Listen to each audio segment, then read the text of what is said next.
Back to back Modi सरकार को supreme court से झटके पर झटके लग रहे।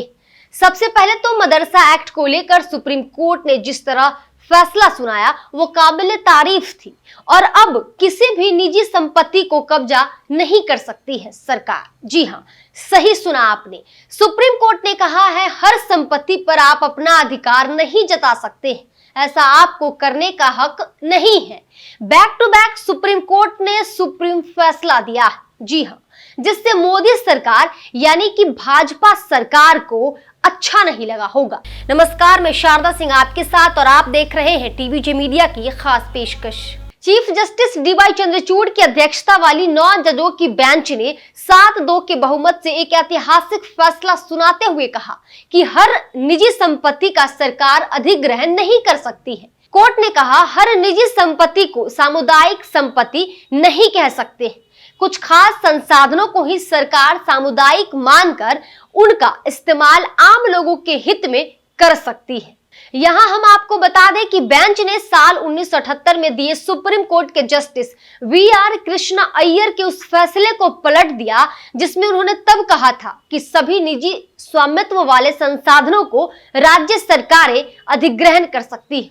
लेकिन इसके इतर जब मंगलवार को निजी संपत्ति मामले पर फैसला सुनाया जा रहा था, उस दौरान सीजेआई डीवाई चंद्रचूड़ की एक टिप्पणी पर जस्टिस बी.वी. नागरत्ना ने आपत्ति जताई और उन्हें नसीहत भी दे दी। उन्होंने कहा है कि जजों को इस बात का ध्यान रखना चाहिए कि वो किसी मामले में निर्णय देते समय केवल इसलिए पूर्व न्यायाधीशों को दोषी ना ठहराए क्योंकि वो किसी अलग नतीजे पर पहुंचे थे।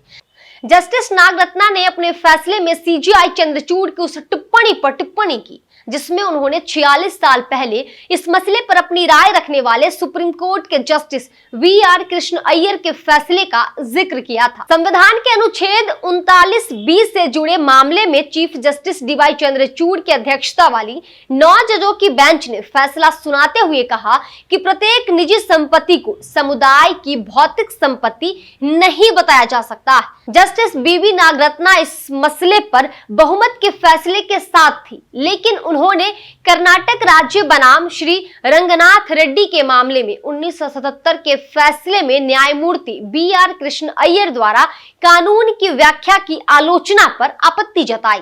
उन्होंने कहा कि जस्टिस कृष्ण अय्यर पर सीजेआई की टिप्पणी अनुचित थी जिसे टाला जा सकता था।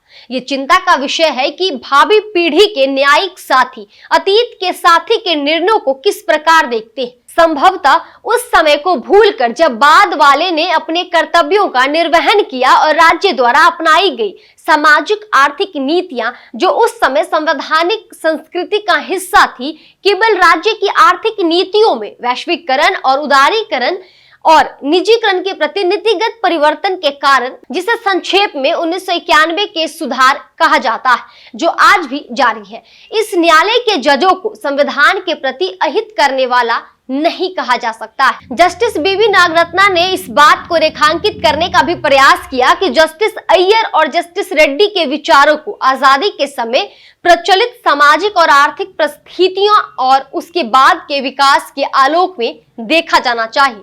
जस्टिस नागरत्ना आगे कहती है कि भारतीय न्यायपालिका का दायित्व है कि वह पूर्व के ज्ञान के केवल उस हिस्से को चुनकर नई चुनौतियों का सामना करे जो पिछले न्यायाधीशों की निंदा किए बिना वर्तमान के लिए सही है। उन्होंने कहा, मैं ऐसा इसीलिए कह रही हूं ताकि भावी पीढ़ी के न्यायाधीशों को भी यही व्यवहार ना अपनाना पड़े। फिलहाल इस वीडियो में इतना है। दोस्तों, इस पूरे रिपोर्ट पर आपकी क्या राय है कमेंट सेक्शन में हमें जरूर बताएं। अगर अभी तक आप हमारे चैनल टीवीजे मीडिया को सब्सक्राइब नहीं किया है तो अभी हमारे चैनल को सब्सक्राइब कर ले, साथ के साथ बेल आइकन भी प्रेस कर ले ताकि तमाम वीडियो की नोटिफिकेशन आपको मिलती रहे। देखते रहिए टीवीजे मीडिया।